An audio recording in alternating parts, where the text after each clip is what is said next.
mes amis, comment vous allez ce matin? Dites-moi comment a été la nuit. J'espère que vous allez bien et j'espère vraiment que la journée sera parfaite par la grâce de Dieu. Alors ce matin, nous sommes dans le livre d'Hébreux, nous sommes au chapitre 13 et nous lisons le verset 8. Jésus-Christ est le même hier, aujourd'hui et éternellement. Ce verset m'a été communiqué pour quelqu'un de spécial ce matin.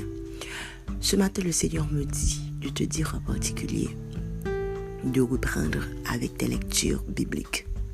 Ce que je viens de lire nous dit que Jésus-Christ, à savoir Dieu, est le même hier, aujourd'hui et éternellement.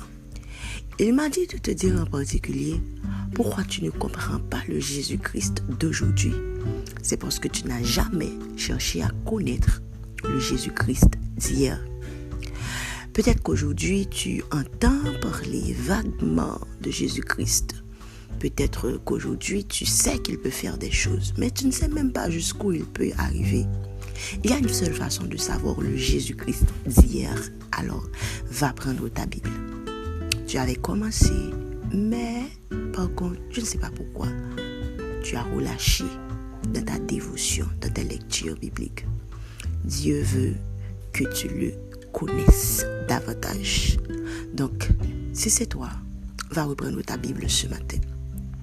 Habituellement, quand on nous dit quelque chose et que on nous pose une question sur un domaine qui ne fait pas partie de notre domaine d'expertise, nous avons l'habitude de dire, bon, c'est pas mon domaine. Je pense que, mais c'est pas mon domaine. Tu es ingénieur, on te pose une question de médecine, tu dis non, c'est pas mon domaine. Et parce que j'ai pas fait des études adéquates. Mais le fait, c'est que je me demande bien pourquoi cette personne qui a cette sagesse de dire que c'est pas mon domaine quand on lui parle de quelque chose qu'il ne sait pas, pense qu'il peut parler de Dieu comme bon lui semble alors qu'il ne connaît même pas Dieu. C'est pas son domaine, il ne sait rien de Jésus-Christ d'hier, il ne sait rien de Jésus-Christ d'aujourd'hui, mais il s'arroge le droit de commenter quand même, de parler, de dire n'importe quoi sans sagesse et intelligence. Alors tu veux parler de Jésus-Christ, c'est pas encore ton domaine, va chercher à le connaître. Ce qui est sûr, c'est que si tu sais ce qu'il sait faire hier, ce qu'il savait faire hier, tu sauras ce qu'il peut faire aujourd'hui et éternellement. C'est ce que nous dit la Bible ce matin. Tu sais pourquoi je t'encourage et pourquoi ce matin le Seigneur m'a dit de t'en parler en particulier. C'est parce que la vie chrétienne, le Saint-Esprit de Dieu alors, c'est comme un feu. Tu sais l'avantage qu'il y a avec le feu, c'est que le feu, ça peut se partager.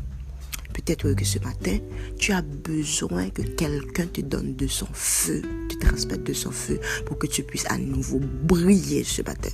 Alors je partage avec toi une bonne portion de cet esprit.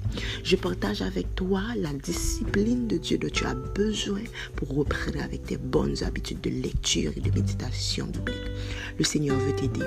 Le Seigneur t'appelle ce matin et c'est pas pour rien. Il veut faire une heure extraordinaire. Toi qui n'as pas encore Jésus, commence d'abord pour donner ta vie à Jésus. Et ensuite, le Saint-Esprit te sera accordé pour comprendre ce que tu auras à lire dans la Bible. Guys, le Seigneur a besoin de vous ce matin.